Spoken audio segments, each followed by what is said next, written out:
G'day guys, it's Steve here again from Charlie Noise Games and Collectibles. Welcome to another Mail Day video. This one's going to be a little bit, unfortunately, a bit clunky. I'm trying out some new camera setup sort of stuff.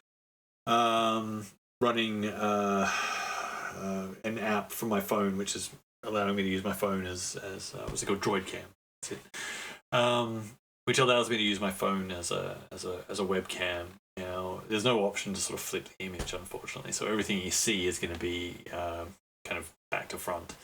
So you might have to use your imagination periodically to make out what cards you're looking at. And on top of that as well, I've also bought a like a desk-mounted kind of arm camera holder, phone holder that can film from above. For spell table style, you know what I mean? But that has not yet arrived, so I'm going to have to sort of hold things up to the camera so you can see them. But whatever, content's content, eh? So here we go, same deal. Accumulated from a single seller over the course of the last month. I'm pretty excited about this one. It showed up in the post a couple of days ago. I'm pretty keen to sort of get things into binders and stuff. So, much like last time, actually, let's give a little shout out to the seller. Anybody who buys MTG off the internet probably familiar with this bloke, and I've certainly shouted him out in the past. But there you go, Beans MTG. Find him on Facebook, and I believe he has a physical store in Brisbane somewhere. So if you're in that area, maybe pay him a visit. So yeah, like last one, there's a few basic lands in here, weirdly, but again, still looking for my 5 of each copy. So these are Dominaria United lands, but let's have a little squiz here. Save that one for last. A couple of freebie top loaders, which is nice. Here we go. Pop these out. This little packet. Right. Go nice and clean. Alright, so starting off, we've got a foil basic swamp from Dominaria United. We have a basic, is that foil? Yeah, foil basic island from Dominaria United. Non-foil basic swamp. Pretty exciting stuff. Non-foil basic forest. Or is that foil? That is foil. Sorry, I take it back. Hard to see from this angle. We've got Comet Stellar Pup in the borderless frame. I believe this one is... No. Sorry, I take it all back. I thought I had bought the Galaxy foil, but it turns out no. Explains why it was so cheap. Anyway, this is the last... well, sorry, no, I take it back. I think there's like the... just the regular version of like Myra's Mystic Marbles or something from this set that I was still needing. But this is one of the very last cards that I was after from this set, after having cracked a couple of boxes of it. And this is Unfinity, obviously. Now, not very well received set, but I really enjoyed playing this. This is a set to play, not to not to show off on the internet, but yeah, here we are. And at some point, I believe Comet ended up becoming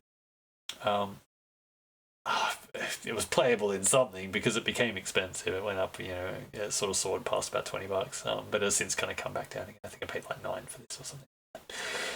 Now we're into the older reserve list sort of stuff.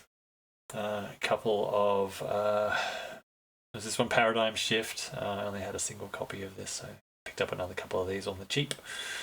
And we are getting into the fancier sort of gear. So here we go, Scorched Ruins. Found a bit of favour with, I think it was when Modern Horizons 3 came out, and the re-emergence of the Eldrazi. This land card plays particularly well. Generating sort of a whole bunch of kind of colourless mana. Exactly the kind of thing that Eldrazi wants. So kind of mid-level reserve list card, still under $100, but I don't know if it necessarily deserves to be. Pretty good condition as well. scratch or something on the back of it, but otherwise pretty neat. That'll go in the binder for sure. I've been wanting another one of those for a little while. And then into our Legends stuff as well. This one sort of showed up. This is Infernal Medusa, I think it's called. I haven't got this one yet, so we'll throw this in the binder. It's actually not too bad. I thought from the photos it actually looked like it wasn't in very good condition, but pleasantly surprised with this one. It's got a little bit of whitening on the corners, but outside of that, the surface is actually really nice. Yeah, happy with that. Now, on previous videos, Mailed Air videos, where I've bought Legend stuff, I've talked about the fact that I am in the process of kind of collecting that set. I would love to have a complete copy or a complete set of English Legends. And I had said that, so long as my finances allowed me, that I would endeavour to sort of, yes, I was picking up the minnows whenever I found them, but I would endeavour to spend a bit of money and get those, those heavier hitting cards, as and when I was able to afford them. And in this particular instance, we've got one of my very first kind of top 5 English Legends card as far as price goes. I'm not going to take him out of his sleeve just yet, but I will do and have a good look at him shortly. But here we go. Nether Void. I'm very excited to have this. This is listed as kind of slight play, so looking at it through its couple of sleeves here, it's actually looks to be in very, very good condition. But I'll have a good proper look at the surface of it before too long, and yeah, but I gotta say it looks pretty good from what I can see. I mean, hey, like it's no Tabernacle, but this is one of the more expensive cards that I own. So I'm very pleased to have it in my possession. And like I said, I feel like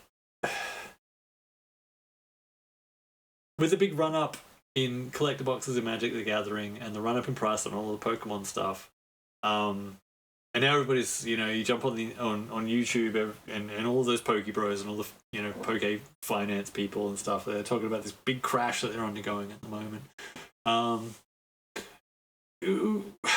Are we seeing that here? Like maybe we're certainly seeing a lot less sell through. But even the cheapest booster boxes here are still $400.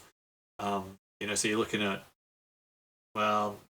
kind of Phantasmal Flames and Mega Evolutions. They're sort of sitting around the 420, 430 kind of region. But with reasonable sell through. I mean, obviously they're the newest sets.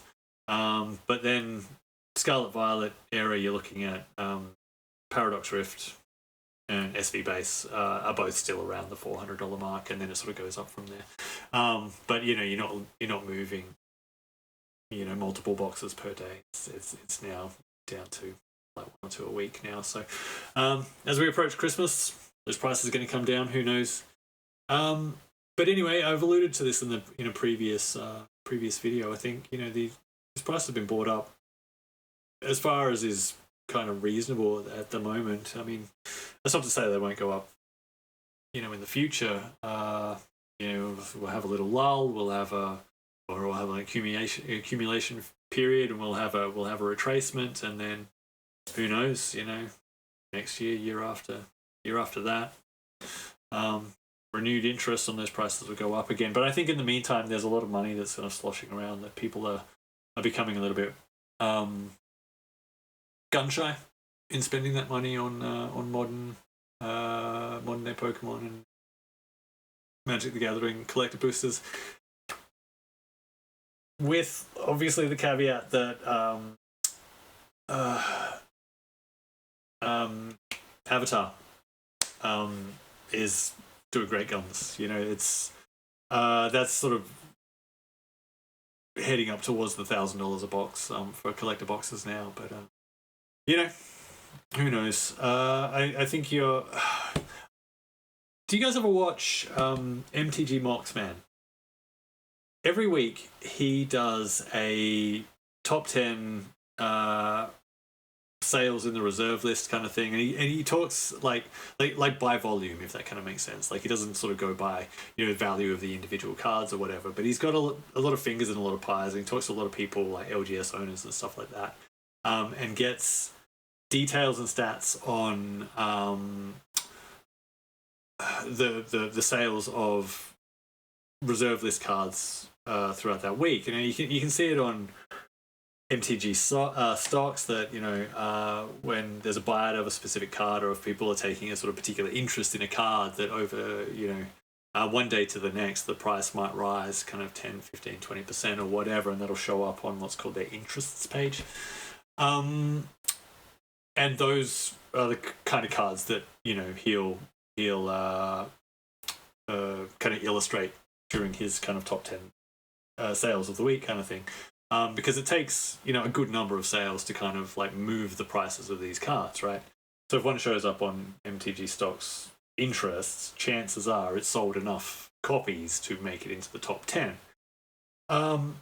This week's top 10 was very interesting. I think it's eye-opening, and I think it's a signpost of what's to come. I reckon there's a bit of money has come out of modern day Pokemon. Has it come out of slabs? Maybe not, but out of the booster boxes specifically. And I feel like some of that money is moving back into vintage and reserve list Magic. It's like this last week was like nothing that has happened since the very kind of peak of COVID. Just really, really incredible numbers. And if it keeps up, these older cards, these older Legends cards that, while they're expensive now, you ain't seen nothing yet. Because once the buyouts come, say a baseline price of $700, that can easily triple or quadruple before peaking and then sort of settling again. Said it in the past as well. They never settled to where they started. So, again, trying to buy it all up now. I've got another kind of one of the more sought after and expensive Legends cards in the post, which I'll be able to showcase on our next Mail Day video, and hopefully by that point I'll have my little mount in place, and I won't have to like hold it up here like it's show and tell. We'll be able to see it in all its glory from a top-down perspective. Yeah. Anyway, I'll have a good look at this. I'll throw some sleeves on it, and I'll pop it into the binder. And I keep threatening to show you my binder. And so, yeah, maybe that's this one's run on a little bit. I might save that for another video, but we can just flick through it and I'll show you my progress. Yeah, cool. If this is the kind of thing that takes your interest, please feel free to like this video. And if you're collecting anything in particular, if you're after if you have Grail cards, if you have something specific that you're after, or if you like me are a big into vintage and reserve list Magic the Gathering, then let me know what you're chasing and what you're accumulating and what you one day hope to have in the comments below. And if you'd like to subscribe to the channel, that would really help me out. All right, thanks guys. I'm gonna leave it there. I'll talk to you later. Bye bye.